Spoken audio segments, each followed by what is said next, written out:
All right.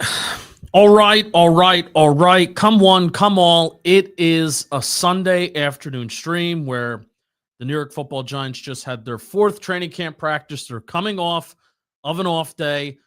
Watch your ads. Get in here because today is July 27, 2025. It's Talking Giants brought to you by SeatGeek.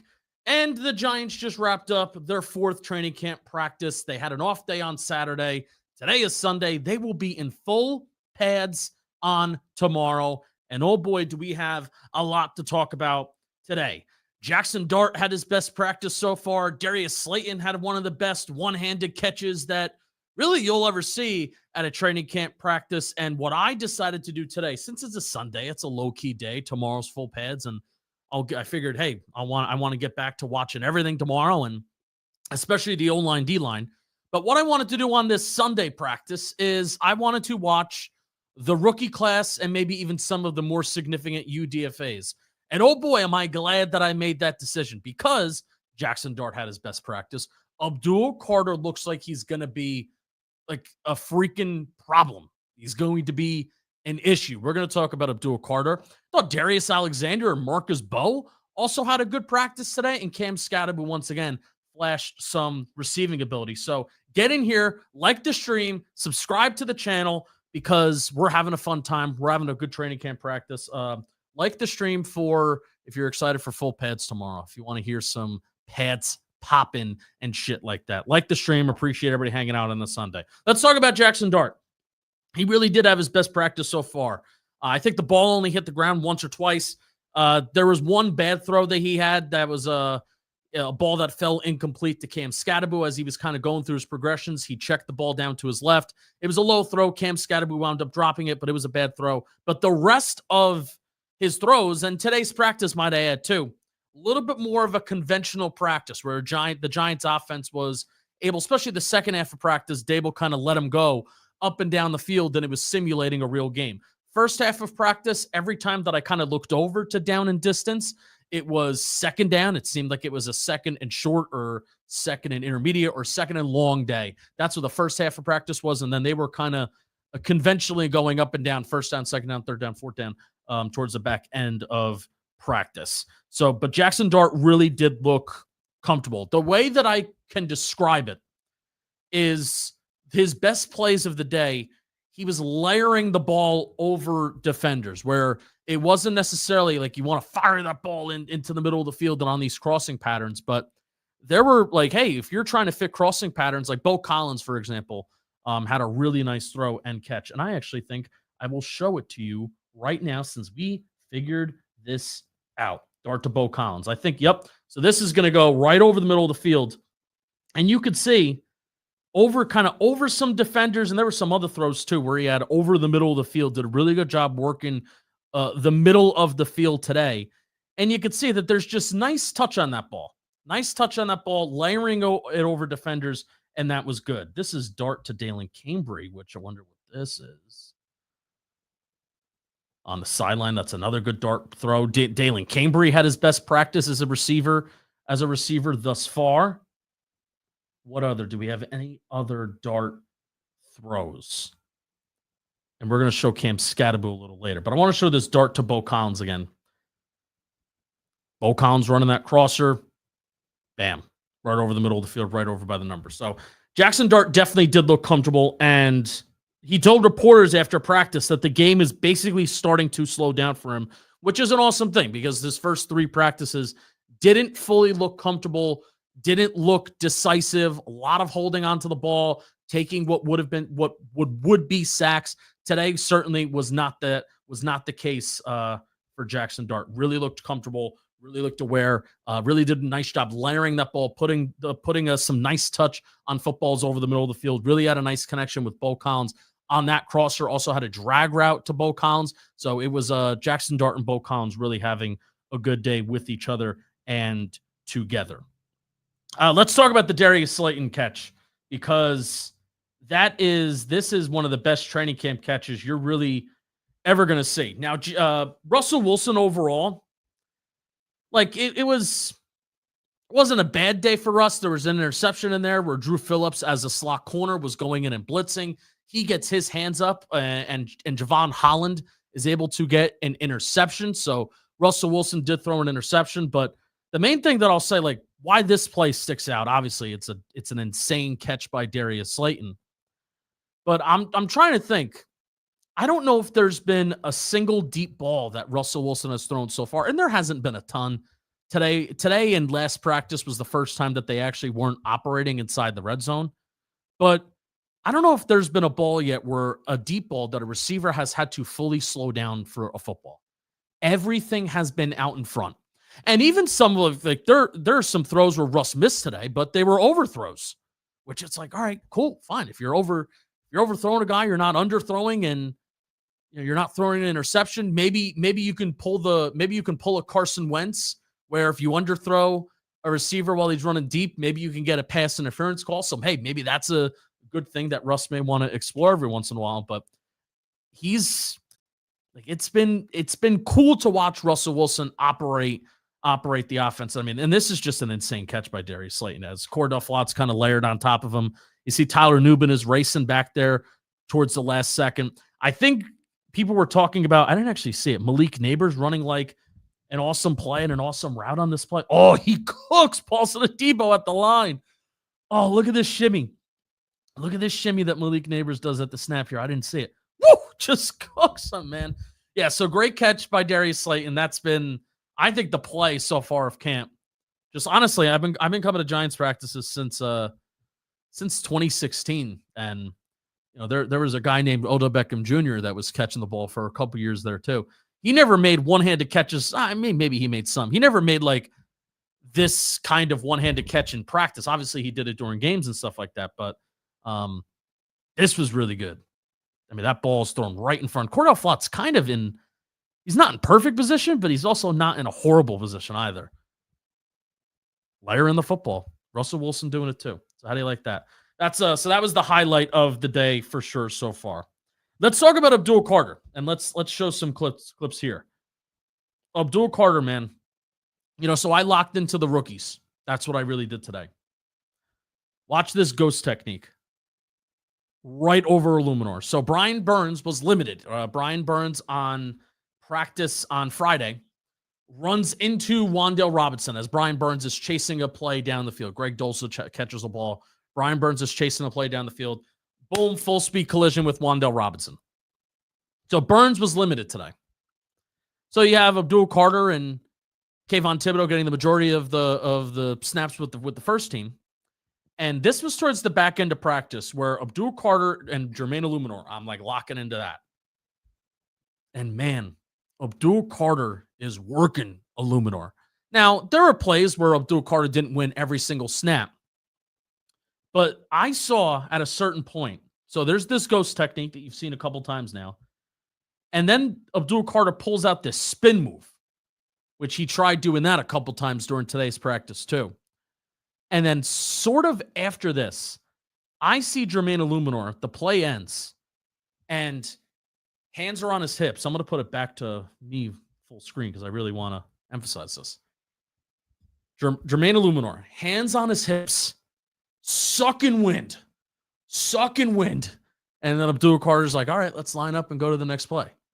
It's really good competition between, two good football players. Obviously, we have a little bit more of a higher expectation for Abdul Carter and his future than necessarily Jermaine Illuminor, but Illuminor's a very good veteran in this league, right? He's a good right tackle. He's a starter. I think he's the Giants' second best offensive lineman behind Andrew Thomas, so it's good competition early on, but Carter was working him and making Jermaine Illuminor work. Like that's how I kind of define it. And Abdul, dude, just watching him, he moves different. And after practice, something that stuck out to me, especially as I was watching him for the majority of this practice, he said he treats pass rushing as a science. And there were a couple times where he's spamming the same move over and over again. There's a period where I saw him trying to work power and a one-arm stem. There were a couple plays where I saw him intentionally trying to work on his spin move. You saw the successful spin move. There was another one earlier in the practice that he did where the spin move that he pulled off. It didn't work. He didn't get free from the tackle, but it was a powerful spin move. It was a spin move that like pushed Jermaine Illuminor backwards, and also the speed at which he did it. Like, holy shit, that's different. That's different. You've seen him throughout training camp work a spin move. You saw him work the ghost technique, and he was really trying to. There was a certain period where I saw multiple plays in a row working on a ghost technique. So every play isn't just about, well, how can I win? It's, all right, I'm going to work on this move for this player. I'm going to work on this move for these sets of plays against this guy. All right, now I'm going to work on something different. So that's what Abdul Carter was doing today. And it's so fun to watch him work. And if he already has this level of understanding of what he needs to do in practice and how to get better and how he can get better. Remember, this is his second year as a full-time pass rusher in football. Not in the NFL, not in his football life. This is his second year as a full-time pass rusher / edge rusher. And it's really impressive to see how he works, especially today, and how he's looking to get better. So Abdul Carter is going to be a problem, like an immediate problem. I kind of had like this, and I still have in my brain, like, and I want to get trained. I don't want training camp to change it too much, but 7 to 9 sack expectation for Abdul Carter. But man, if he's moving like this, and if he's challenging NFL tackles like we're seeing in training camp, it may be more if he's on the field that much. If he's on the field as much as I think he is going to be in his rookie year, that's 7 to 9 sacks. Even though that's a really good year for a rookie, it may even get closer to double digits. He may even clear double digits. There was also an Abdul Carter play today as well, where he was lined up as an edge rusher with his hand in the dirt, drops back into coverage. And on that play where Abdul Carter kind of dropped back into coverage after looking like he's going to go after the quarterback, he wasn't a stand-up rusher and then drop back into coverage, because maybe you would expect that, right? But when somebody has their hand in the dirt and then they drop back into coverage, I think that's where you can really throw a quarterback for a curveball. And on that play where Carter had his hand in the dirt, drops back into coverage, Russell Wilson throws the ball away to the left side, to the side that Carter was lined up on. And my overall theory is that, hey, that's a confusing look to the quarterback, where you have somebody where you're expecting your front four to come in, and then that front four doesn't come in, and you have an edge rusher that drops back. I think that confused Russell Wilson, and that could be something that we can see this year, which is really cool. I talked about the interception that Russell Wilson had. It was Drew Phillips' nickel corner blitz. Devon Holland catches the deflection for an interception. It's his first interception of training camp. The only interception that the defense had today, I think that was the only turnover that the defense forced today. The defense they lost the day. Like, usually you could tell how coaches judge who like wins practice and loses practice, offense, defense. If the offense is seen running sprints after practice, and it's just one sprint from one side to the field to the other, it's not like they do anything crazy. If you see the offense running after practice, then the coaches deem that the defense won the day. If the defense is running after practice, and then the coaching staff deems that the offense won the day. Defense was running after practice today. So no turnovers for the Giants offense, which was good. Now I want to talk about Marcus Bowe and Darius Alexander, but we'll start off with Bowe, because I locked in on the rookies mainly today. Marcus Bowe, as the week has gone on and the first 4 practices have gone on, the Giants are using him a lot. Like, he's getting a lot of reps. There are certain times where he is the second and third team right tackle. I think today he basically was the second team right tackle. Stone Forsythe is another backup tackle, swing tackle that kind of also is quote unquote competing with him. Stone Forsythe from the Seattle Seahawks. But Darius Alexander going up again, Marcus Bowe going up against Chauncey Golston today looked pretty good. And Chauncey Golston's a strong player. He's a strong pass rusher. He's not a lighter guy that depends on speed, right? And I like that matchup for Bowe, because we know that Bowe's athletic. We know that Bowe can get out of sense. We know that Bowe has good feet. But one of the things that we need to see at the NFL level for him is, can he handle power? And, when he gets power, how can he redirect and keep his feet under him and stay balanced? I thought balance was a big issue, and it was a big question mark for him coming out of college. So Bo gets out of his stance really well, and it was fun to see in person. Like, we knew that coming out of college, we knew that he put that on tape already, his athleticism and his feet. But seeing it in person, it's like, damn, this is pretty damn good for a 5th round rookie. I will say, looking at his body and his proportion. Now stick with me. He's proportionally shaped a little weird. Where his upper body, it's like, all right, this is an offensive lineman, and even his upper body looks a little light. His legs are kind of small. So when talking about a transition to guard, you look at the other guards, like John Runyon, Greg Van Roten, they're just bigger people. Their legs are bigger, their guts are bigger. You kind of want your guard to have a little weight on him. He right now does have a tackle / center body, in my opinion. Like, his legs do kind of look a little small when you see him in person. So I would hope as time goes on, adding muscle is something that he is going to do, because number one, he needs to work on power, and then number two, he's already such a good athlete. Like, let's continue to add strength. So that's Marcus Bowe's body. I want to talk about that, analyze that. But even just his play today, I was surprised to see how well he held up against Chauncey Golston against, kind of power moves and bull rushes. Gets out of his stance well, puts himself in a position well, and then once he's in a good position, he did a very good job mirroring. Now, the time at which Marcus Bowe got in trouble today is when players tried to redirect. If an initial move doesn't work and then they try to maybe go to something else, Bowe needs to do a better job of redirecting, and then how do I adjust to that? But when he got basically in a pretty good position, like I said, good job mirroring and a relatively very good practice for Marcus Bowe from what I saw. They're not in pads. They're not in full pads. We'll take a look at offensive linemen and defensive linemen as time goes on. But again, I wanted to focus on the rookies today, and I was happy with what I saw. Darius Alexander, throughout training camp so far, has gotten second team reps, third team reps. He has not been with the first team yet.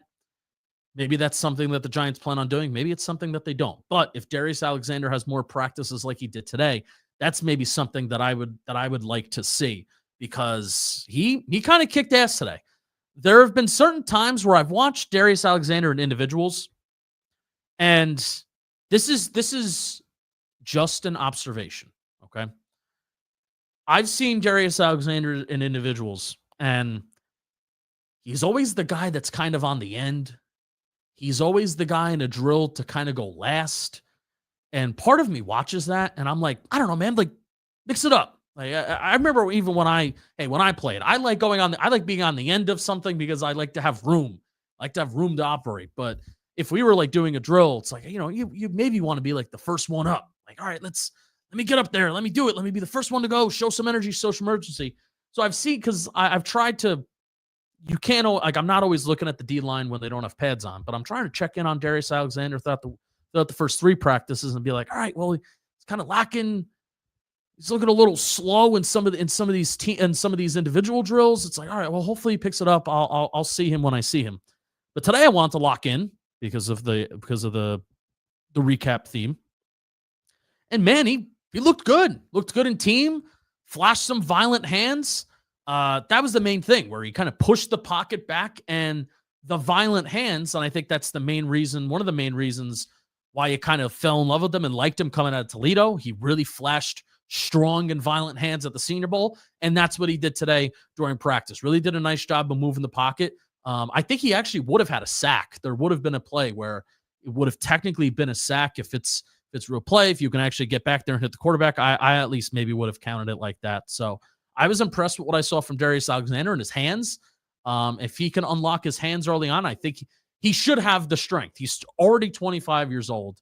He already should have the strength, because how much stronger are you actually going to get? This is an interior defensive lineman that's drafted at 21, 22. He's an older prospect, so the strength should already kind of be there. But can you unlock your hands?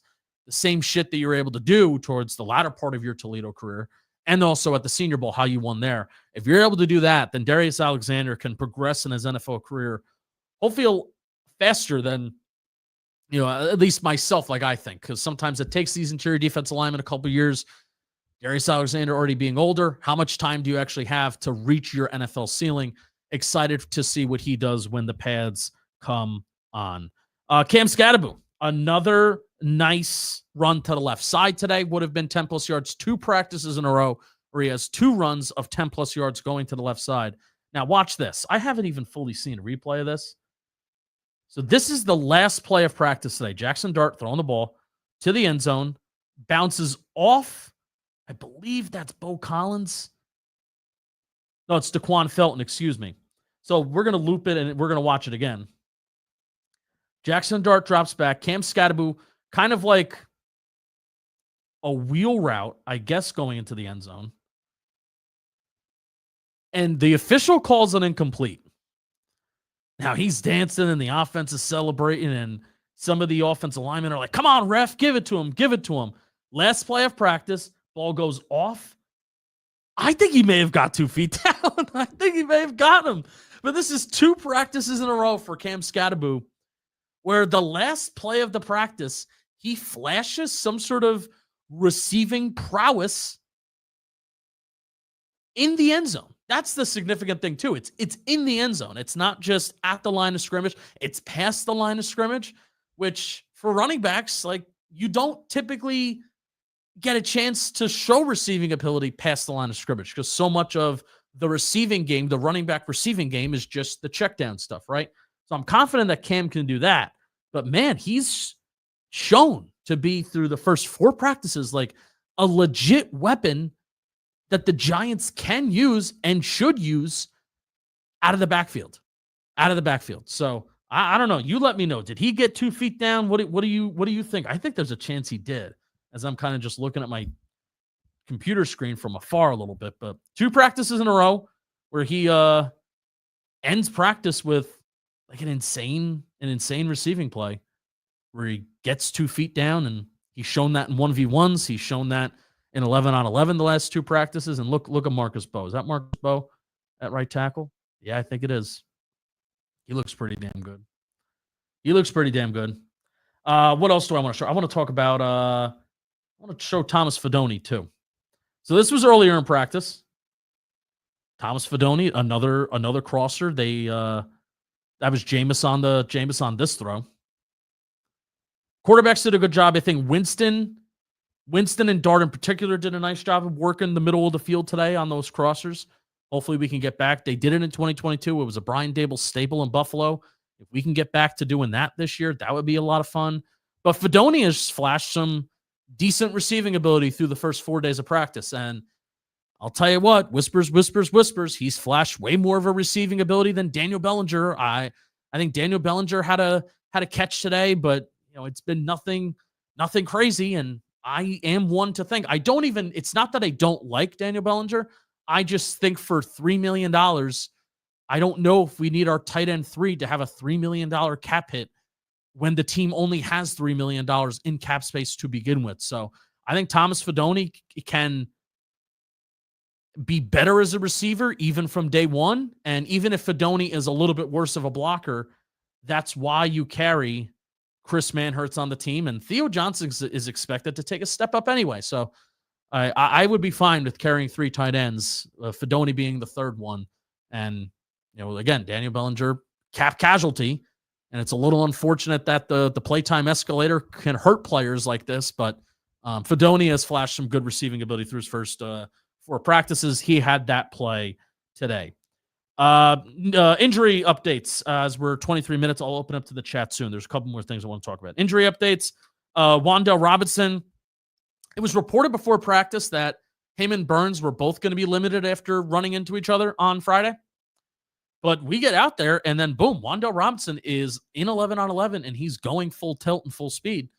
And it's like, all right, well, I thought he was going to be limited, and then it looked like he banged knees with somebody, which this is why it's a pain in the fucking ass that the NFLPA, we can't go full pads. We don't want to go full pads. And then guys bang, or even like take Friday, for example, where Brian Burns and Wan'Dale Robinson are running into each other. Guess what? That wouldn't have hurt as much if you're in pads and if you're able to protect yourself. But if you're in shorts, you're banging knees with people, and now you miss practice.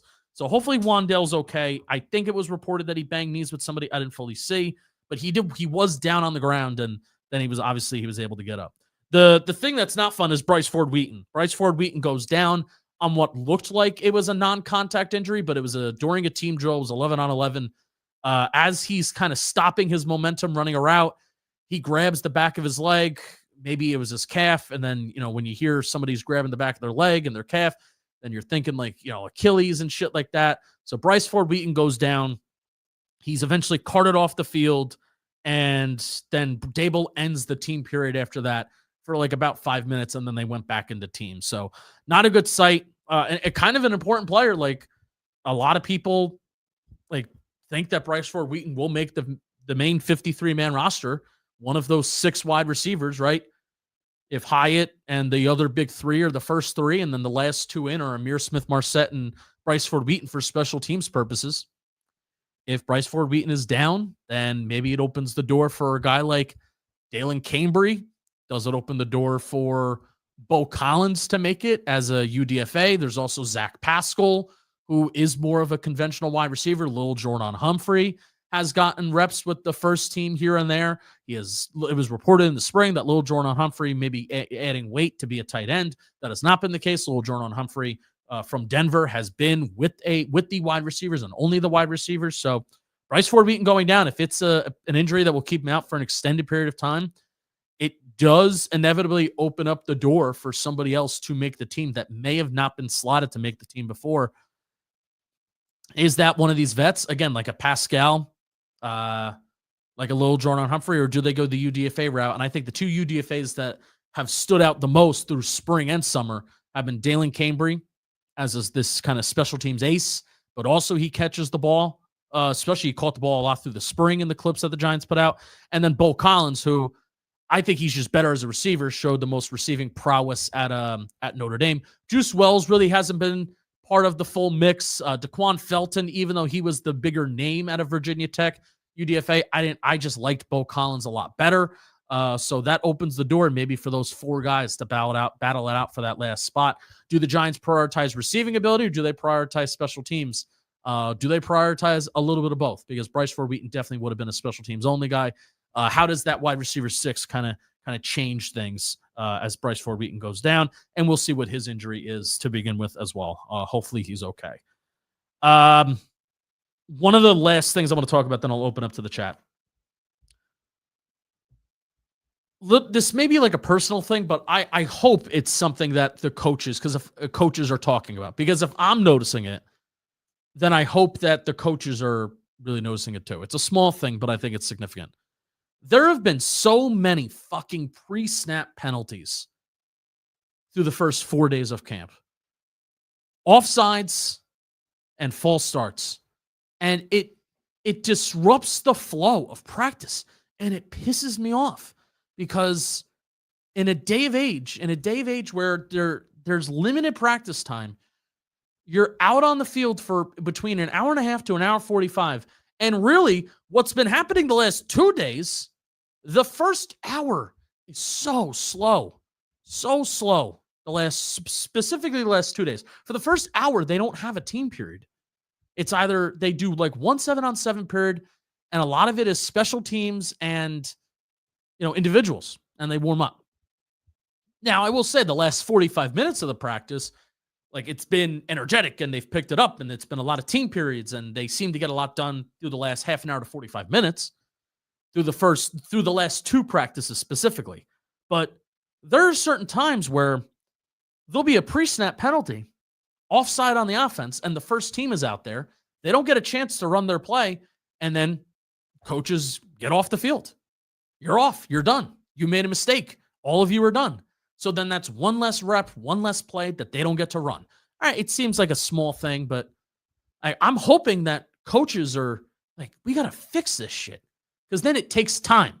It takes time off the schedule. I mean, a team period could be 15 minutes, and there are 4 quarterbacks that need to get in there and throw the ball. So anytime there is a pre-snap penalty, it just, practice stops. Sometimes you have to go back to the huddle, call another play. There's movement that needs to happen, and it just disrupts everything. Or sometimes it could even end that team, end that first team, second team, third team. It could end their period and their reps and their plays. It's happening so much that it's making me mad. It's not just It hasn't just happened once or twice through 4 days. It feels like every practice. So I'm hoping that's something that like coaches are emphasizing, and I can very much see that it drives them crazy. Because if it's driving me crazy in the stands, I hope it's driving them crazy, and I think it should be driving them crazy. All right, let's open up to the chat. How is JMS snaps looking today? Jeff, what's going on, man? Nice to see you. Snaps were looking better today. Snaps were looking better. I didn't really watch, like I said, I keyed in on the rookies performance-wise, but the snaps were fine. There were no bad snaps. Chris, I appreciate the super chat, man. Hey, finally back from Really Talk Giants bench. Took a hiatus since October. What's going on, Chris? Nice to see you. Where's Bobby? He has another show. Thanks for the super chat. We have time still. Okay, we're talking about Mets. Okay. Mets colors? Baseball season? Okay, let's go Jets. Oh, by the way, speaking of let's go Jets, Tony, the Jets and Giants have 2 joint practices. I initially thought it was only 1. The 13th, it's at MetLife, and then the 12th, it's in Florham Park. So in case you didn't know that, now you know that. I originally thought it was just 1 day because that's the only day that they were in East Rutherford for. So I didn't like that. Evan Neal in the run game is so much more fun than Greg Van Roten. Prove me wrong. Well, I can't prove you wrong yet because we haven't seen Evan Neal fully run block yet. But Rob, I think you're going to be right. I think you may be right. Evan Neal, even at tackle, wasn't like the worst run blocker. If anything, at times he was an advantage. So, I mean, I have this little theory that Greg Van Roten, I need to do a SeatGeek ad read. Greg Van Roten may have a rotation. They may have a rotation at certain times with GVR in for one series and then Evan Neal comes in for another one. I've never been a big advocate for O-line rotations. I think 5 guys should play with each other, but I do think the Giants are setting that up because Evan Neal will check in and out constantly for John Runyon and Greg Van Roten through the first 4 days of practice. He will check in to the first team quite often at both guard spots. Is that just the Giants trying to get him experience? Maybe. Is that the Giants saying we visualize maybe this being either a rotation or we visualize Evan Neal maybe even playing guard like with the first team? I don't know. We'll see how camp really takes form and takes shape. So get in your questions in the chat right now. Even if you asked a question earlier and you want to ask it again, I'm going to look towards the bottom of the chat. So appreciate everybody hanging out. Today's episode is sponsored by SeatGeek. Today's practice recap is sponsored by SeatGeek. The MLB playoff chase is on. Football season's just around the corner. I'll see you in L16. With SeatGeek, the MLB's official ticket marketplace, your tickets are fully guaranteed and instantly fulfilled in your account after purchase. 28 million downloads. That's how many people have downloaded SeatGeek. That is a lot of downloads. And there are more than 70,000 events listed on SeatGeek every single day, including concerts, sports, festivals, and more. Right now, you can get tickets to baseball games. You can come to football games. Hell, even go to a NASCAR race too. I just mixed hay and hell. Each ticket is rated on a scale of 1 to 10, so you know if you're getting a good deal. Just look for those green dots because green means good and red means bad. You know we came through for you guys with our code GIANTS2025 for 10% off your next set of tickets at SeatGeek. That's 10% off any tickets with promo code GIANTS2025. And even if you aren't ready to go to an event now, you can put that code in your account right now, and then you'll get 10% off your next set of tickets whenever you're ready to buy tickets and go to an event. How do you like that? Justin, how do you feel about putting Sexy Dexy on the O-line for tush pushes? Who would I want? Who would that be? Elijah Chapman should do that. Elijah Chapman, because he's short, and Elijah Chapman is a former fullback. So instead of Sexy Dexy, Elijah Chapman should do that. Former fullback Elijah Chapman.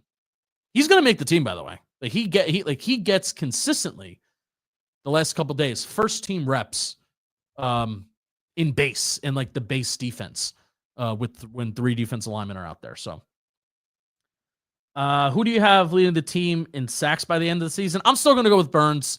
I think Burns is just going to get the most opportunities. And it's going to, the 3 other guys, Chauncey Golston, Kayvon Thibodeau, Abdul Carter, they're going to be rotating in and out. I do think Carter is going to get the most snaps out of the other 3, but Burns is still going to be number 1. He's paid like a top pass rusher. I think he, team, not just edge rushers. Is Burns or Dex going to lead the team in sacks? I still think Dex is going to. I think Dex is that good. Burns gets quicker pressure on the quarterback than Dex because he's just a faster player. But I think Dex is still going to fuck shit up. I think he'll lead the team in sacks. I think Burns will be next. Let's see. Let them scroll back down. Are you Art said Dart looked great today. What did you see? Kelly, yeah, I talked about it at the start that he looked this is the most comfortable that he looked by far. He looked decisive today. He said after practice that the game was slowing down. And that's awesome. And it certainly looked like it today. Well, he did a really nice job layering the football over defenders and towards the middle of the field. Like, it wasn't just the velocity and driving the football today. It was, he put nice touch on the football. He led receivers to where they need to be and where they need to go. So that was really good. I hope you're well, Kelly. Nice to see you. Do I think Malik Neighbors and Wan'Dale Robinson ball out this year? Do I think they ball out this year? Wan'Dale Robinson. Oh, this is a good note. I thank you for reminding me. So Wan'Dale, even when Wan'Dale was in today, what I thought was interesting that they were doing, there were some plays where Wan'Dale Robinson was lined up as an outside receiver. Malik Neighbors was in the slot. Darius Slayton was on the outside. I love that. I think the Giants need to rotate in and out different slot receivers. I don't know if I'm an advocate for putting Wan'Dale on the outside. Like, I'd almost rather see Hyatt in there on the outside just to see if maybe you can get a big play spark or something like that. But I think all three of the Giants receivers, Wan'Dale is a slot receiver. I mean, forget even Wan'Dale. The three Giants outside receivers, Jalen Hyatt, Malik Neighbors, Darius Slayton, I think all three of those guys should be also getting slot reps and slot snaps. And Russell Wilson, historically, and especially last year, he has really good numbers when he targets slot receivers. I think even Theo Johnson had a catch today that was out of the slot. So hell, even include Theo Johnson in that mix too, because he's a guy that is athletic enough that I don't feel that bad if he is flanked out enough. And Brian Daboll, as the first 3 years have gone on, does like to put tight ends out there lined up as like quote unquote pseudo receivers, right? That is something that he does like to do. Think of Dawson Knox with the Bills and how often that happens. So I saw that and I got a little excited. Like, oh, Malik Neighbors in the slot. Let's explore that. Like, I feel like that could be a really big mismatch for whatever slot corner is there if Malik Neighbors is lined up there. And it could be an opportunity for the Giants to exploit something. Does Carter break the Giants rookie sack record? Does technically BJ Hill have that? Aziz has it. 9? 8. Thank you for reminding me, Jeff. Technically Lawrence Taylor, I think, has it, but they weren't counting sacks in 1981. So 8. Yeah. I mean, I said 7 to 9. I mean, yeah, if you were to put a gun to my head, I'd say yeah. So, but it's a good question. I have this 7 to 9 sack expectation, but it honestly is just a matter of, I think, how many snaps he gets, because there's other guys in this room that also deserve snaps. And also, it's not just for Abdul Carter. It's not just the number of snaps he gets, but how many of those snaps are pass rush snaps? Are you rushing the passer from an optimal spot? That's going to be the big thing for him. Because year one, even though Micah Parsons had like 13, 14 sacks. How many sacks he had his rookie year, Jeff? I think it was 13 or 14. But Micah Parsons' his rookie year also spent, despite getting all those sacks, also did spend a lot of time as like this conventional off-ball linebacker dropping into coverage. And then kind of every year since, he's had more pass rush opportunities. So that'll be the thing for Abdul Carter that I think if they just line him up as an edge rusher and put him on the inside and he just gets after the quarterback and he puts his nose down, I think double-digit sacks may be possible for him. But if they plan on rotating guys in and out and he doesn't get as much pass rush snaps as like a typical number 1 or a number 2 does, then I think that changes things. 13. I was right. I know ball. Have you noticed Malik Neighbors favoring his toe? I haven't really looked out for that. But I mean, he's been pretty damn good. So apparently it's something that like they were debating surgery on it, and like the Malik Neighbors toe thing is still very weird to me. But Malik Neighbors has been kind of killing it and kind of crushing it through camp so far. So I don't think that's Hopefully it stays okay. But I haven't seen him like limping or anything like that. He's looked good. What's our starting defensive line on first down? Who's lining up opposite of Dex, Nunez, Roches, and Robertson Harrison? Yeah, right now that's mainly what it is. It's Roy Robertson Harris is clearly the number 2 interior defensive lineman. There are times where I think we'll see Nacho, and then right now that other guy is Elijah Chapman. And I actually like that they've been using Nacho as like a backup to they talked about this during Giants huddle. Nacho can be like a backup to Dex as well, which may make DJ Davidson and Jordan Riley more expendable, which I certainly don't mind that. I don't mind if those 2 guys don't make the team. I think either one of those guys or even both can make it back to the practice squad. So if Nacho could be the backup nose tackle, that makes me feel a whole lot better when Dex comes off the field. Nacho isn't great, but I think Nacho at nose tackle with Roy Robertson Harris and then like a Jeremiah Ledbetter as the front, as those 3 when Dex is off the field, I don't feel great, but I don't feel horrible. So Hyatt won't make the team. I think Hyatt will make the team. I think he will. But he hasn't gotten first team reps, really. He really hasn't. Like last year, they begged him to take the wide receiver 2 job, and he kind of didn't. Let's hope we see the NASCAR package some form this year. They haven't really done it yet. They haven't really done that NASCAR package yet. I mean, I will say here's some things that they've done. You know, I talked about this earlier in another recap, but they had Brian Burns as an edge rusher, Abdul Carter with his hand in the dirt as an interior defensive lineman, and then I guess if you put Dex next to him and then Kayvon on the end, I think that could serve as some sort of NASCAR package. But I mean, Dex is certainly a big boy to run NASCAR, but you also don't want to take Dexter Lawrence off the field. That's also part of it too. So, all right, I think I've worked my way through the chat. Appreciate everybody hanging out. Hope you like the stream. Monday, full pads tomorrow. Get ready. Get excited because it's we're gonna have a lot of fun. I talked about Darius Alexander a little earlier, Joe, through the stream. So I talked a good amount about Darius Alexander. So hope you enjoyed. See you tomorrow for a full padded practice recap. And let's go Giants, baby.